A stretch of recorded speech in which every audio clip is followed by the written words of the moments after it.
Oke, baik.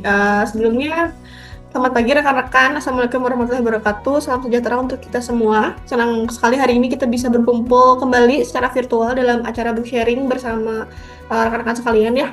Kegiatan ini menjadi salah satu kegiatan yang akan selalu kita laksanakan di setiap minggunya, yang juga menjadi sarana untuk memperkuat budaya belajar lingkungan di perusahaan, sekaligus berbagi inspirasi dan pemikiran dari buku-buku yang penuh makna. Jadi hari ini kita akan menyimak pemaparan dari Kang Bella ya selaku Region Project Manager dari Cianjur dan Sukabumi yang akan membahas buku berjudul Good Ethos karya Eko Jauh Santoso.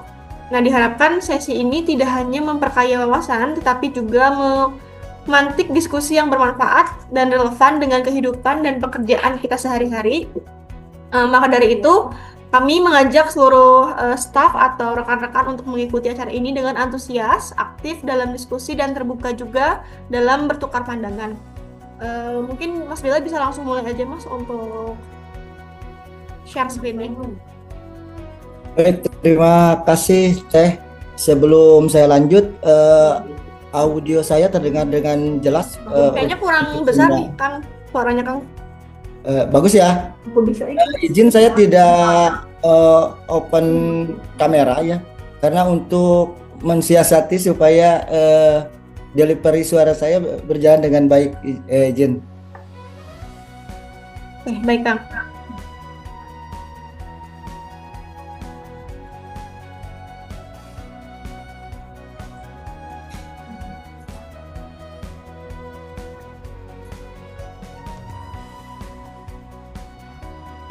Sudah kelihatan? Masih belum Kang kalau di sana. Mau. Sekarang gimana? Oke, aman Kang. Aman. Oke. Bismillahirrahmanirrahim. Assalamualaikum warahmatullahi wabarakatuh. Dalam kesempatan ini saya aturkan terima kasih kepada tim talent dari PT Bima Sakti yang sudah memberikan kesempatan kepada saya. Ini mengulang masa lalu. Baru 2 buku yang saya coba resensi ya. Ingat waktu SMP kelas 3 saya coba membedah ya,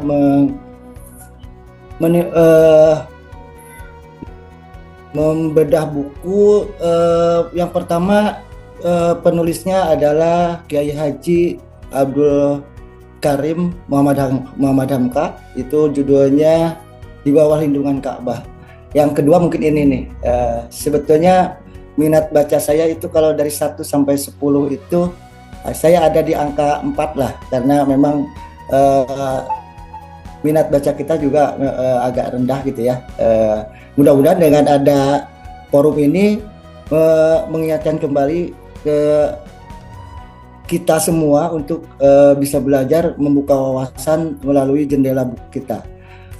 Hari ini saya coba mengambil buku dari karangan Eko Jalur Santoso. Memang tidak terlalu populer, tetapi saya sudah cari-cari. Sepertinya ini relate dengan core value yang kita punya ya. Nanti selanjutnya kita sama-sama bahas apa highlight yang ada di buku ini. Tetapi mohon izin 1 menit saya untuk menayangkan sebuah film edukasi atau klip lah ya. Mudah-mudahan ini masing-masing bisa memberikan sinopsis terhadap klip ini.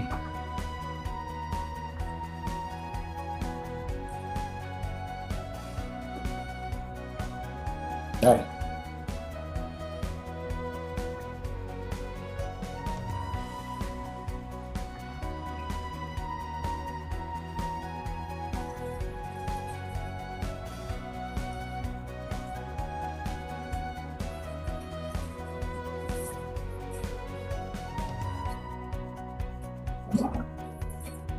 Kelihatan ya? Aman Kang.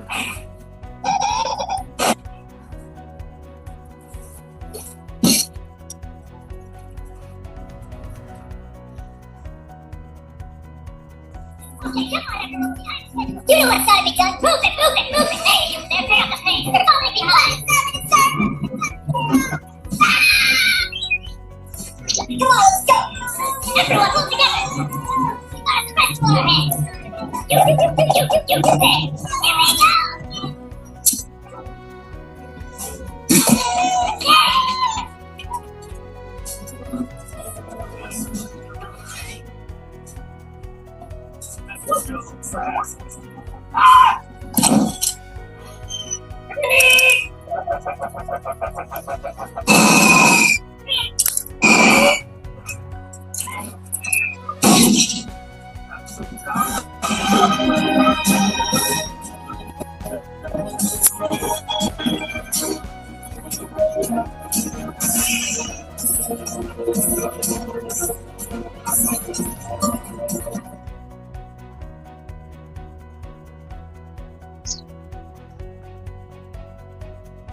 Baik rekan-rekan, itu potongan dari klip dari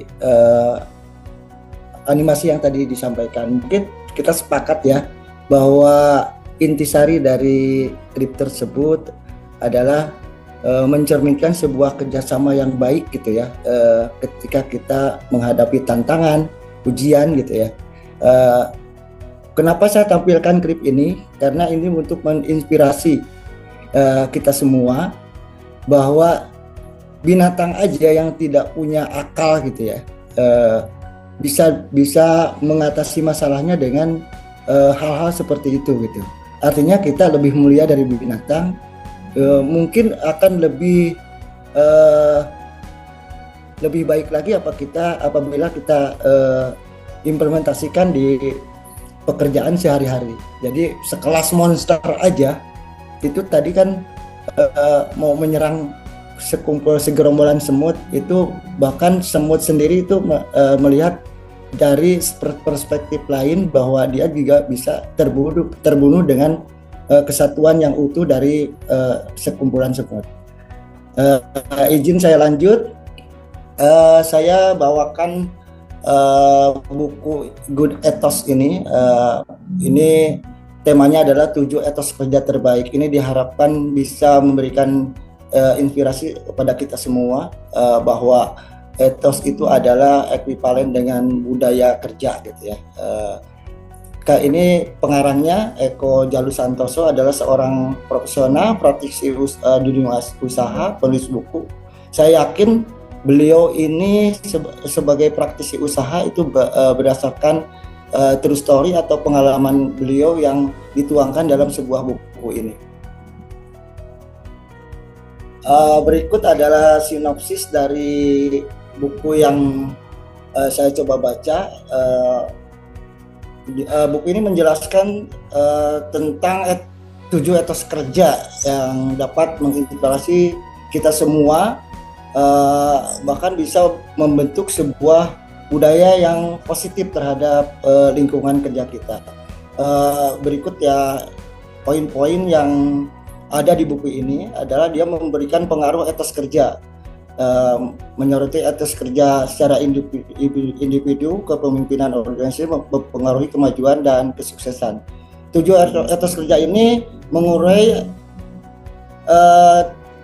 etos kerja yang dianggap terbaik dan mulia yang dapat diterapkan di dalam beberapa aspek kehidupan ya, termasuk pekerjaan dan kehidupan pribadi. Karena kenapa ini harus ada? Karena perusahaan mana yang tidak punya budaya gitu ya. Jadi semua lingkup kerja kita tuh tetap harus ada budaya sebagai karakter. Berikut adalah bahas tentang makna kerja. Buku ini memaknai kerja lebih tinggi, artinya lebih ditingkatkan lagi, tidak hanya sebagai menggugurkan tugas saja gitu ya. Jadi kadang-kadang kita itu yang penting kewajibannya aja lah, jam 8 masuk, jam 17 pulang gitu ya, tapi tidak ada value di situ, apa yang kita berikan terhadap perusahaan itu tidak ada gitu. Jadi saya mengutip sebuah pepatah dari, atau bukan pepatah, ini hadis ya. Jadi Khairunas anfa'uhum linnas. Jadi eh, sebaik-baik manusia adalah manusia yang bermanfaat untuk orang lain. Terus berikutnya budaya kerja ini bertujuan bahwa di lingkungan kerja keseluruhan, jadi harus benar-benar membudayakan apa yang kita sudah sepakati secara manajerial atau organisasi. Berikut adalah 7 etos kerja yang saya coba representasikan. Saya bekerja, satu adalah bekerja jujur dan menjunjung tinggi integritas. Jujur dengan integritas kita coba pisahkan ya. Kadang-kadang kalau jujur dan integritas itu seperti dua keping logam ya yang bersebelahan. Jadi jujur itu bersikap apa adanya. Jadi jujur itu sami'na wa atona gitu ya. Jadi lurus aja gitu. Jadi apa adanya, bertindak sesuai fakta, tidak berbohong atau menyembunyikan kebenaran. Jadi dia lurus. Beda dengan integritas. Integritas itu ada sebuah komitmen, gabungan dari kejujuran dan prinsip moral. Jadi baik itu diawasi atau tidak diawasi, dia tetap punya integriti gitu. Jadi bahwa kejujuran itu adalah modal sih sebetulnya. Jadi jujur itu adalah pangkal dari kesuksesan. Orang bijak itu seperti itu. Jadi ada kejujuran dan integritas itu merupakan satu kesatuan yang utuh dari etos kerja yang dianggap mulia dan menjadikan keberhasilan untuk kemuliaan baik itu di perusahaan atau di lingkungan. Berikut adalah yang kedua, itu adalah bekerja cerdas dan memiliki kreativitas. Kita coba jabarkan ya, kerja kreatif itu seperti apa gitu. Jadi menyelesaikan pekerjaan itu dengan cara-cara yang efisien, inovatif, dan penuh dengan ide-ide segar menjadi hasil yang optimal. Ini relate dengan core value kita gitu ya. Ada service excellent, ada inovasi gitu. Ini diinspirasi dari sini gitu ya. Kalau saya kita coba relate-kan atau inline-kan dengan core value yang ada di perusahaan kita. Bekerja cerdas itu adalah fokus, bukan hanya proses gitu ya. Sekalipun proses itu kita tetap harus kita hargai bahwa proses itu adalah sebagian dari tahapan pekerjaan gitu. Terus selalu menggunakan strategi dan teknologi dengan cara efektif. Kemarin dibahas sama Kang Demi ya, begitu teknologi itu begitu cepat gitu ya.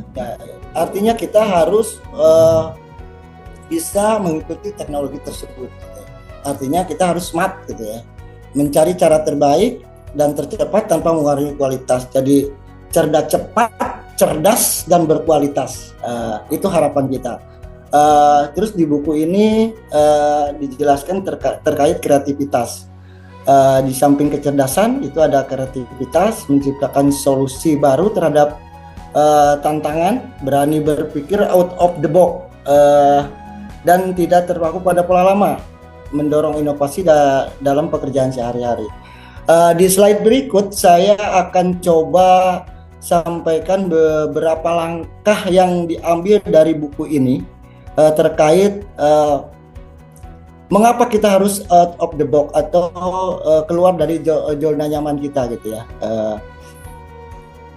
Ini intisari dari bekerja cerdas, memiliki kreativitas, tapi jadi pikiran kita tuh harus tetap muda ya, sekalipun kita sudah bertambah tua, tetap upgrade, mencari wawasan baru, skill ditambah gitu ya. Jadi sebagai proses pembelajaran kita di berikutnya untuk mengimbangi teknologi yang begitu cepat gitu ya. Jadi kita tetap harus selalu berjiwa muda.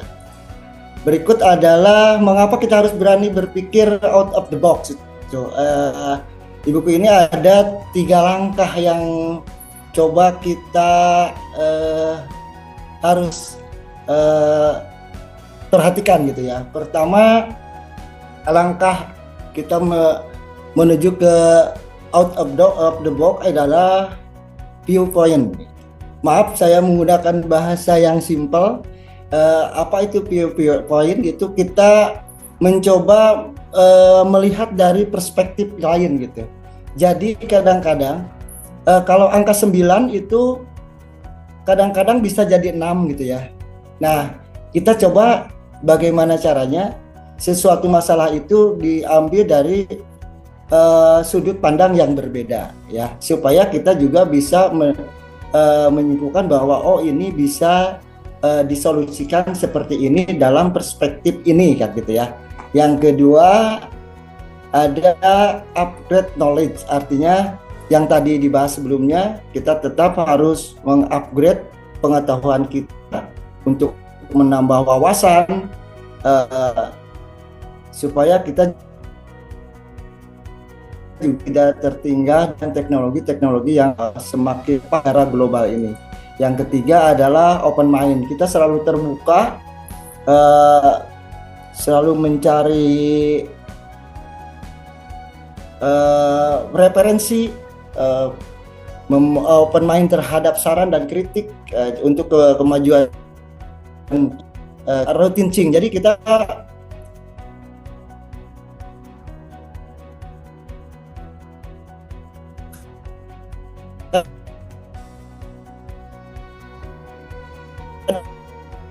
kadang-kadang terjebak dari rutinitas lurus menuju dari zona comfort kita gitu. Jadi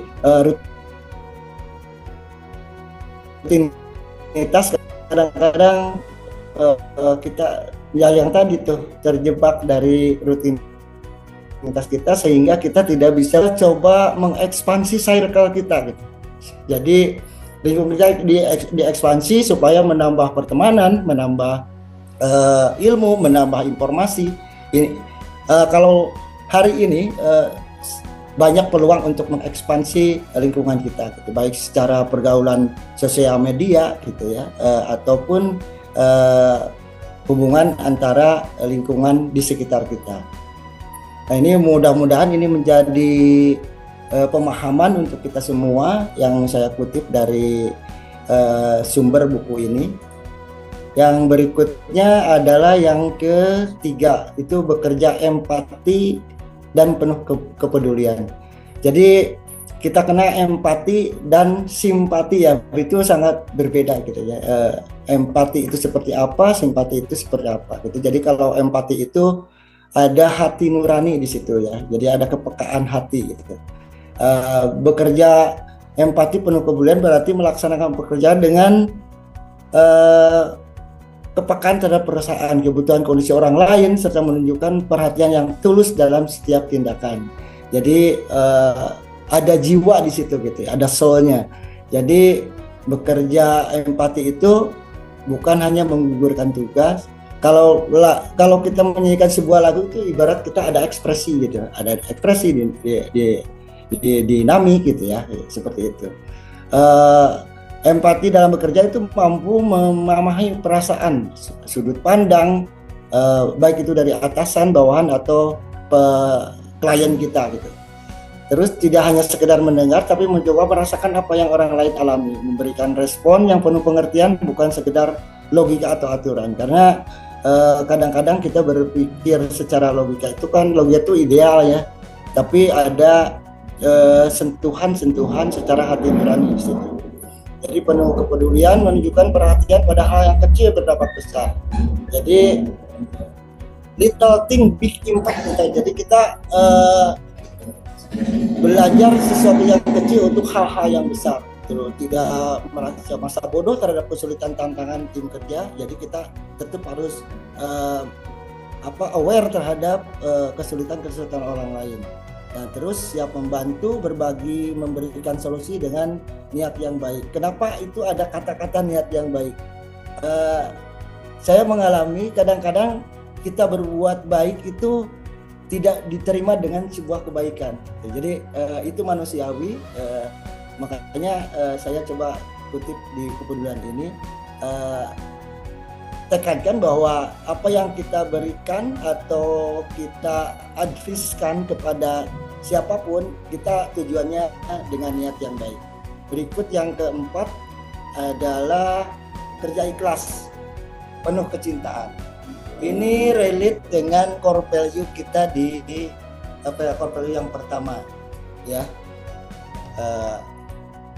Ini bekerja penuh dengan kecintaan, karena kalau sudah mencintai pekerjaan, artinya kita apapun yang menjadi beban kita itu tidak menjadi beban, tapi itu sebuah tanggung jawab kepada kita. Jadi dasarnya memang harus cinta dulu nih terhadap pekerjaan kita, karena kalau tidak cinta, apapun yang kita berikan juga tidak ada nilainya gitu. Jadi kalau bekerja ikhlas itu, kalau di buku ini adalah melakukan pekerjaan dengan niat tulus, bukan semata-mata karena imbalan atau pujian. Ini sangat relate sekali dengan core value kita di yang pertama. Tidak mudah mengeluh atau merasa terbebani karena sadar bahwa kerja adalah bentuk pengabdian. Pengalaman saya di dunia pekerjaan, ketika saya eskalasi terkait ngeluh, itu atasan saya udah bilang saya tidak menerima keluhan gitu. Tapi yang dia minta itu adalah perspektif gitu. Jadi jangan mengeluh gitu ya. Karena mengeluh itu tidak ada duitnya. Nggak ada value-nya mengeluh itu. Bahkan nanti ketika kita menerima saran dari orang lain, malah keluhan itu menjadi keluhan yang kedua gitu ya.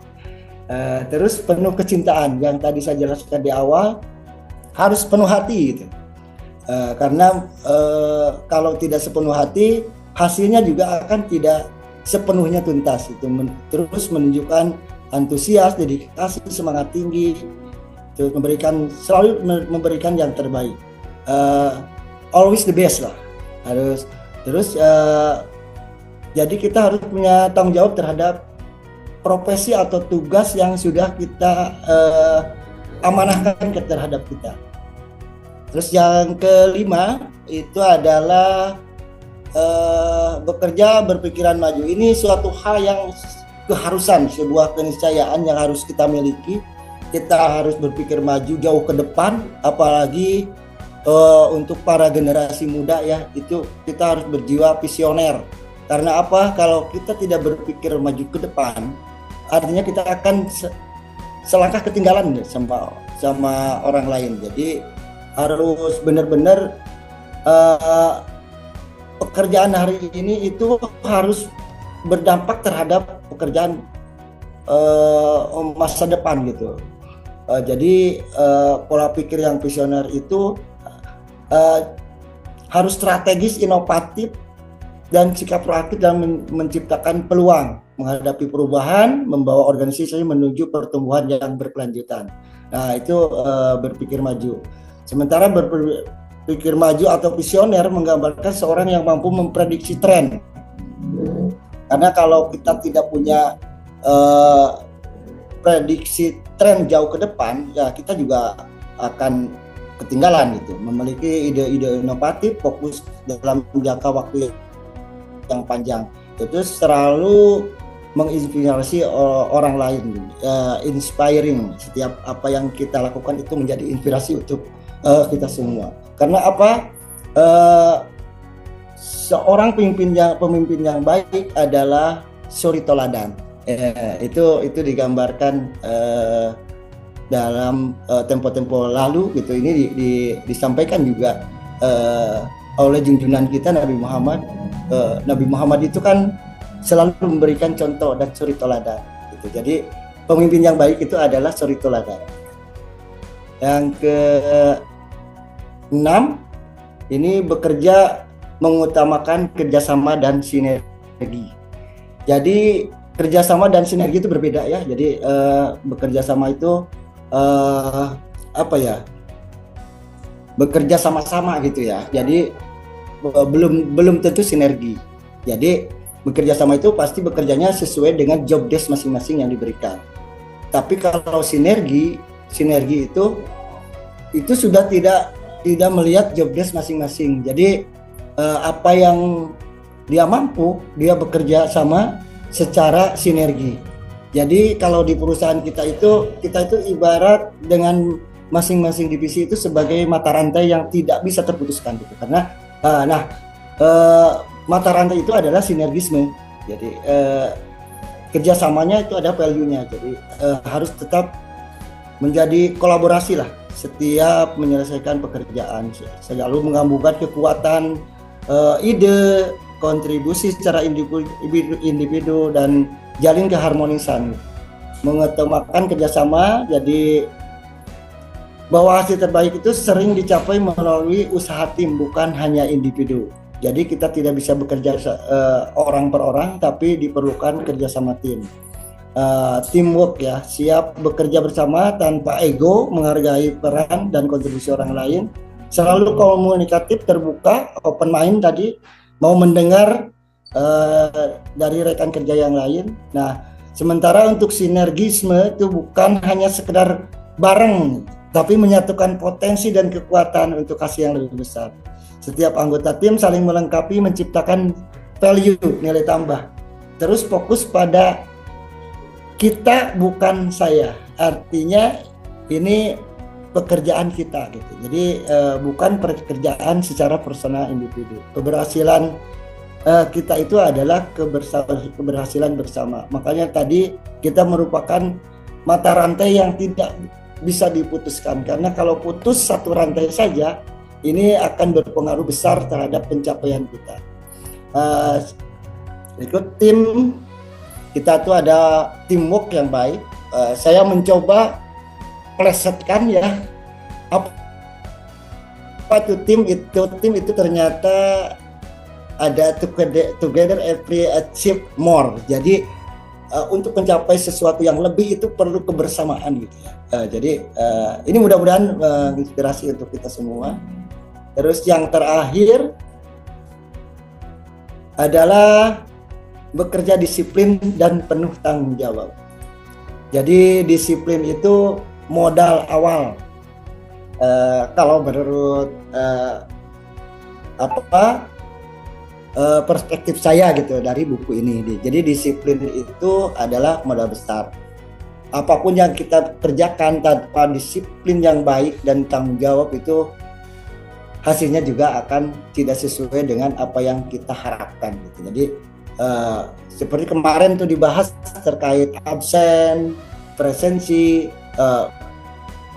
planning, segala macam gitu ya. Itu sebagai bentuk ada disiplin dari kita. Jadi kayak kehadiran aja gitu ya. Kehadiran tadi Zoom gitu ya. Kalau disiplin jam 10 tadi saya juga confirm ke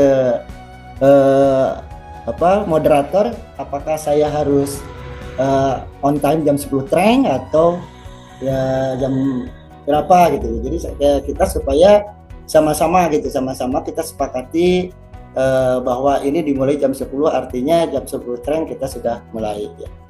Sekalipun ini hanya sekedar membahas dari resensi sebuah buku gitu ya.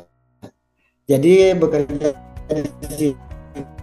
itu penuh keteraturan, fokus representasinya.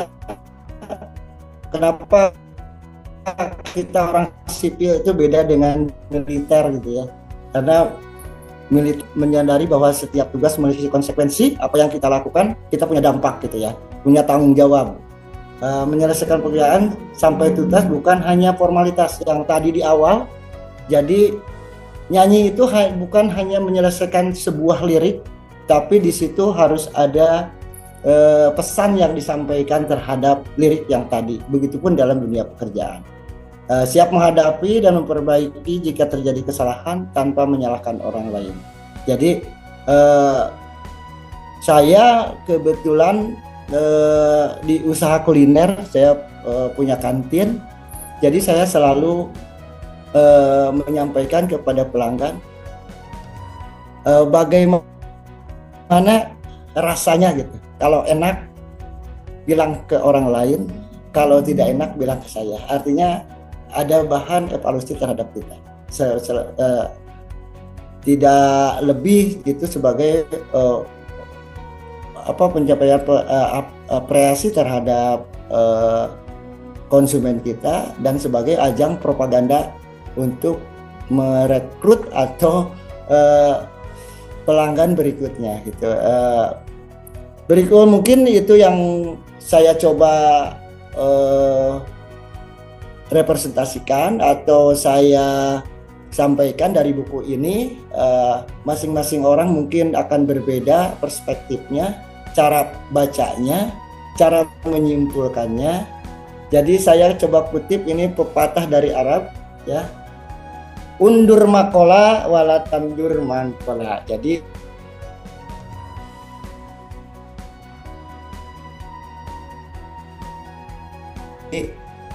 kadang-kadang kita tuh seperti lilin, jadi kita bisa menerangi padahal kita tuh terbakar gitu ya. Tapi tolong, ini pepatah yang baik dari seorang Arab ya. Jadi jangan dilihat siapa yang mengatakan, tapi materinya lihat dulu seperti apa. Itu saja yang perlu saya sampaikan. Terima kasih untuk kawan-kawan yang hadir pada kesempatan ini.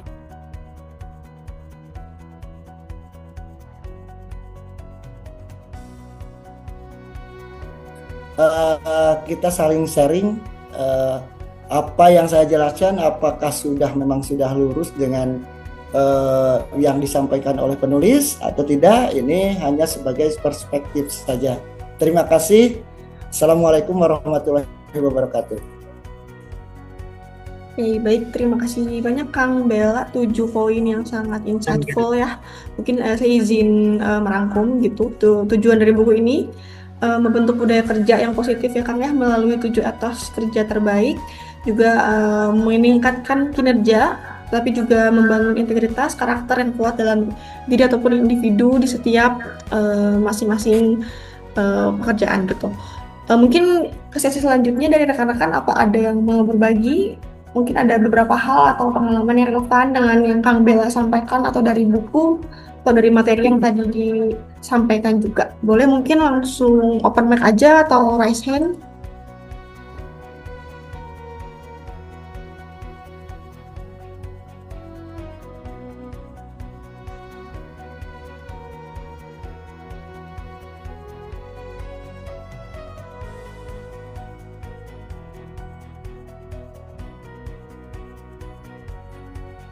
Bangga yang lain barangkali ada masukan, kritik gitu ya, terkait jangan terjebak di materi ini gitu ya. Kalau menurut saya sih ya, bahkan cara menampilkan silahkan dikoreksi gitu ya untuk perbaikan saya nanti ke depan. Karena ini di base ini saya adalah presentasi awal gitu ya. Silahkan dikoreksi, kita ngobrol bareng aja lah gitu ya.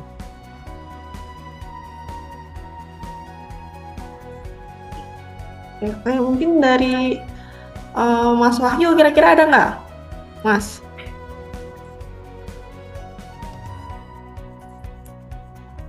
Dari level manager gitu ya, ada RPM, ada AM, boleh mungkin menambahkan beberapa hal atau pengalaman yang relevan yang terkait dengan materi yang sudah disampaikan. Lanjut dulu, Man. Oke, siap. Makasih, Mas.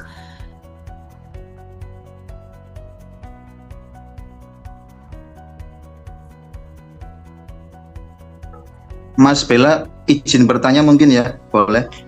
Mangga, silakan. Ya, itu kan tadi yang kerja jujur ya, Kang, di situ disebutkan. Oh, iya. Nah, kalau misalkan ya, kita sudah kerja jujur, cuman seperti dianggap bahwa itu kayak cari muka, itu bagaimana ya, Mas, untuk menyikapinya atau tanggapannya? Gitu. Oke. Itu saja, Kang? Sementara itu dulu. Oh ya, siap. Ini Kang Gilang ya? Yoi. Oh ya, Palangkaraya ya? Banjarmasin, Kang. Oh, Banjarmasin ya. Oke, temennya Sulis. Pak Rep ya? Oke, saya coba ya. Di sini pengalaman pribadi ya. Di dunia kerja, tetap kejujuran itu dibutuhkan. sekalipun perspektif orang lain itu bahwa kita berjujur itu kadang-kadang konotasinya berbeda gitu ya. Konotasinya akan berbeda. Kita jujur dianggap sebagai pencitraan kan gitu ya. Nah, Ya kadang-kadang saya, ya. bener nggak? Nah, pengalaman saya Heeh. itu dibutuhkan pencitraan itu dalam dunia kerja. Tapi yang positif gitu ya. Karena apa? Orang tidak akan mengenal karakter kita ketika kita tidak pencitraan tersebut gitu. Jadi si Kang Gilang nih nggak tahu kan orang jujur atau bukan gitu ya. Kan bener kan gitu ya. Artinya kalau kita sudah berbuat jujur, ya orang tak tahu oh dia mah kan jujur gitu ya. Nah, perspektif terhadap perusahaan itu, perusahaan akan mengenal bahwa Kang Gilang itu benar-benar jujur gitu. Itu mau bilang orang pencitraan, cari muka, karena menurut saya ya, ini perspektif saya, nggak masalah. Akibat pencitraan tersebut yang saya alami gitu ya, alhamdulillah, karena kalau pencitraan itu kan kita sebagai propaganda terhadap karakter, skill, kan gitu ya. Skill kita tuh, saya bisa ini, karakter saya atau attitude saya itu seperti ini, orang tidak akan tahu gitu. Makanya saya terjemahkan itu di dunia pekerja. Alhamdulillah, ketika saya sudah mempropagandakan apa yang saya punya, baik itu secara karakter atau skill, itu menjadi referensi untuk ke jenjang karir gitu.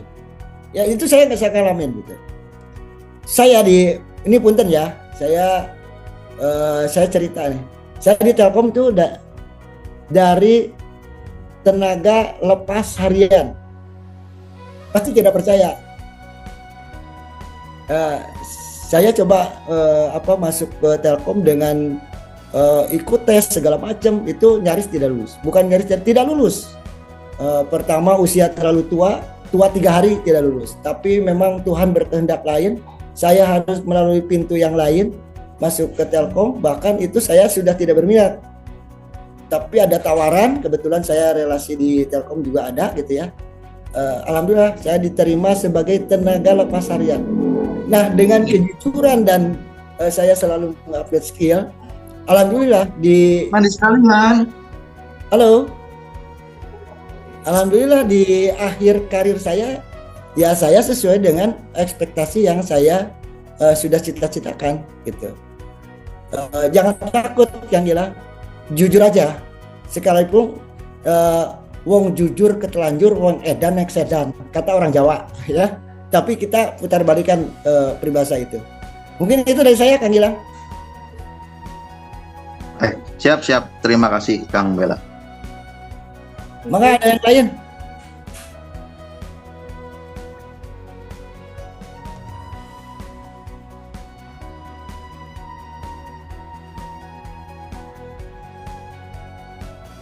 Itu ada Kang Ayi Yusuf. Kang Ayi itu sohib saya itu.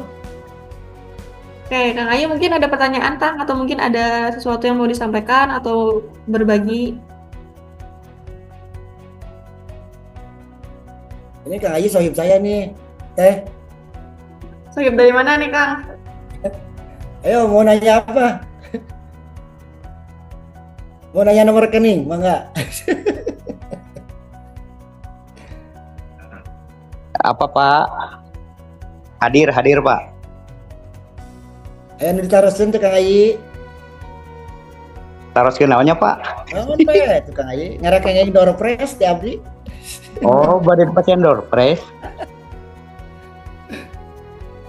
Insya Allah lah upami aya naon-naon mah eta we ka Bapak lah. Siap. Nyunkeun di Mau tanya Pak Bella, Siap Pak Muhyiddin. ini kaitannya dengan barusan nih rekening nih. Ya, siap. Ini saya mau nanya, kan mohon maaf ini juga tidak mungkin ada kaitannya dengan pembahasan ini, atau mungkin juga bisa dikatakan loh ini keluar dari jalur, nggak apa-apa ya. Sekalian ini sama ke BSI, mudah-mudahan ada yang bisa dengar. Ini kaitannya dengan duluin, Pak. Boleh ya nggak nanya gitu, Pak Bella? Saya kembalikan ke moderator. Teh Melisa gimana? Bisa nggak? Mungkin kalau di luar dari buku atau berhubungan sama dulu itu nanti bisa kontak personal aja ya, Mas Siap. Muhyiddin ya. Oke. Siap. Ya. Siap. Nanti bisa hubungi Oke. aja Mbak Dela atau enggak Mbak Dika. Bisa langsung telepon Siap, aja ya siap. Mas ya biar clear langsung. Iya, oke. Jadi mungkin ke Ya, oke. Kang Bella tanya beberapa hal yang tadi disampaikan oleh Kang Bella gitu ya mengenai buku. Ya, ini mengenai ke ini aja ya, mengenai pekerjaan aja ya. Ya, boleh boleh. Apabila ketika kita dalam bekerja itu kan, kalau Pak Bella mungkin bisa, ini ada istilah POAC apa Pak Bella, POAC ya. Dalam bekerja itu ada planning, organisasi atau perencanaan, pengorganisasian, atau ada activity-nya, ada kontrolnya. Maksud saya, ketika kita melakukan satu pekerjaan, berarti di situ ada target atau NPS. Nah, ketika seorang pemimpin itu sudah mengeluarkan itu direalisasikan oleh pemimpinnya supaya terrealisasi atau sesuai dengan target atau NPS yang telah ditentukan. Cara untuk supaya pekerjaan itu sesuai dengan NPS, itu caranya gimana Pak Bella? Oke, terima kasih Pak Muhyiddin. Saya coba tampilkan yang tadi ya, yang sinergi. Yang ini nih Pak Muhyiddin. Jadi setiap pekerjaan itu pasti ada ada rumusnya gitu ya. Plan, doing, action, monitor, kontrol ya, PSDA itu ya. Tetapi ini bisa tercapai kalau memang semua itu sinergi, Pak Muhyiddin. Itu baik dari frontliner, outroom, backroom gitu ya. Nah, masing-masing punya peran dan fungsi yang berbeda-beda. Nah, kita sebagai tim operasional itu perlu disupport sama tim-tim yang lain gitu ya. Artinya kalau memang mau mencapai sebuah target yang sudah kita canangkan ini secara ideal ya, secara ideal nih, ini sinergi ini harus tercipta gitu kalau menurut saya.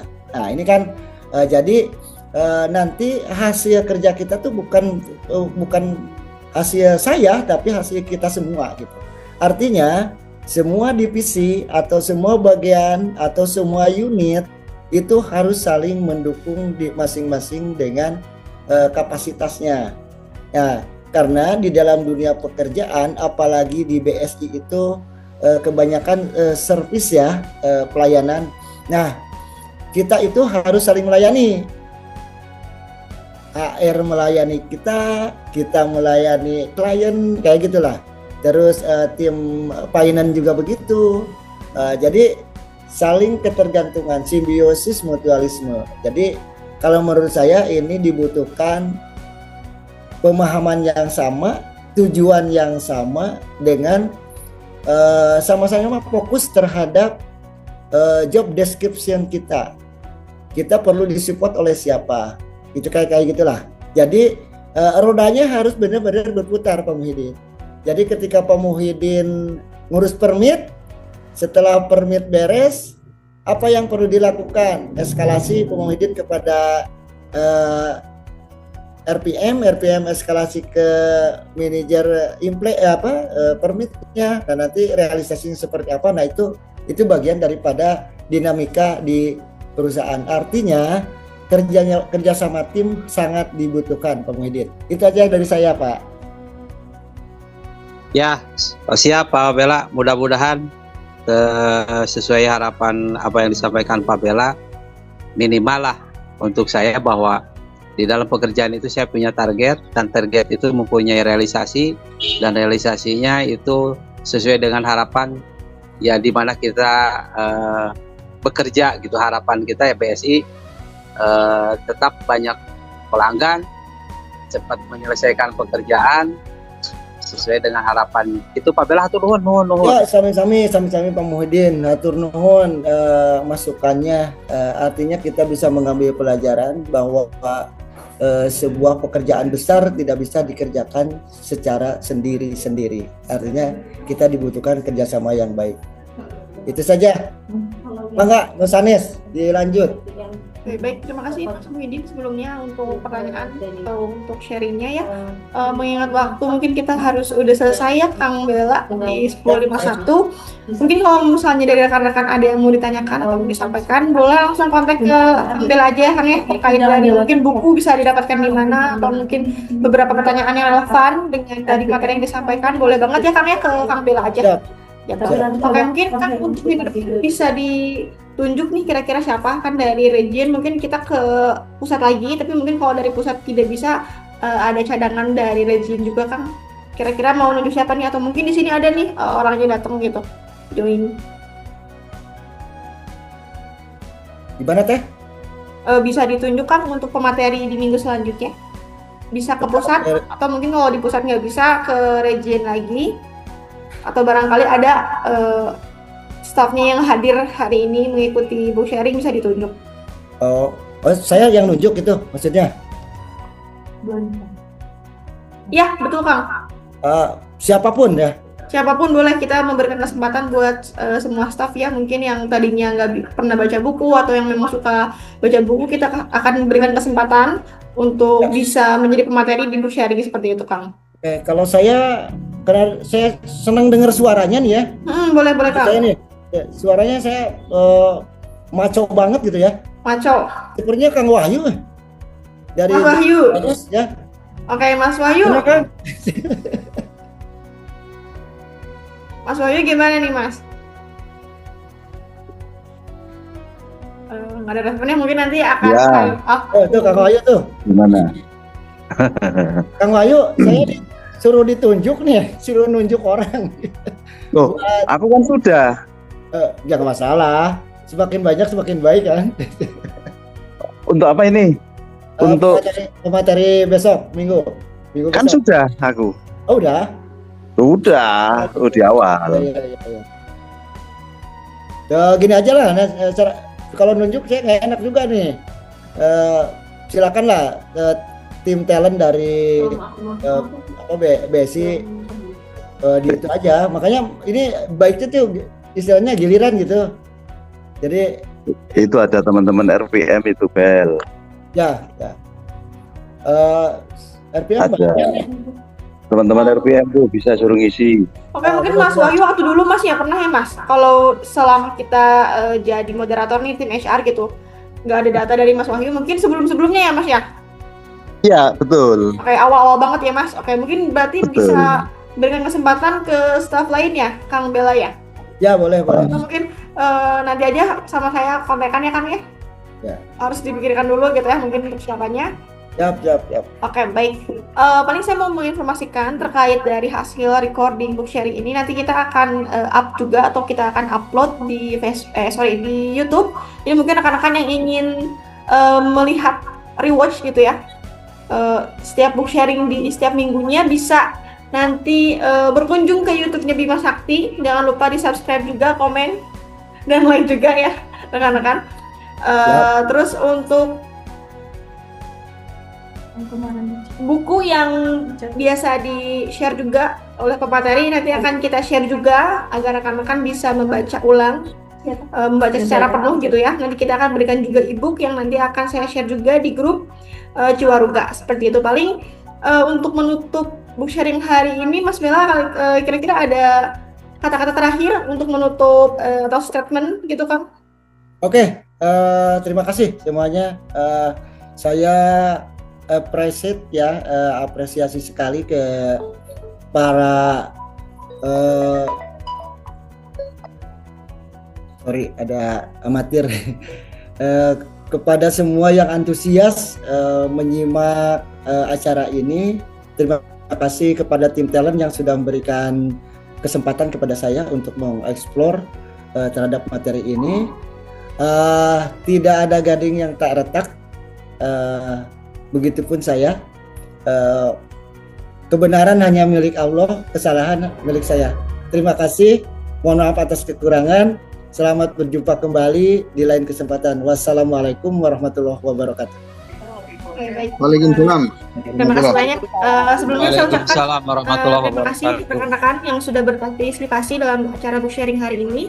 Kami juga menyampaikan apresiasi khusus kepada Kang Bella ya Kang ya atas penyampaian materi yang inspiratif dan membuka wawasan. Semoga apa yang telah kita bagikan hari ini bisa menjadi bekal positif baik untuk pembangunan pribadi maupun profesional kita. Jadi jangan ragu untuk menerapkan insight dari buku di dalam keseharian kita serta membagikannya kepada rekan-rekan sekalian gitu. Sampai jumpa di sesi book sharing selanjutnya dengan topik dan buku yang tidak kalah menarik juga. Oke, baik rekan-rekan, terima kasih. Selamat menjalankan aktivitas kembali. Sampai bertemu di acara-acara selanjutnya. Assalamualaikum warahmatullahi wabarakatuh. Waalaikumsalam. Waalaikumsalam warahmatullahi wabarakatuh.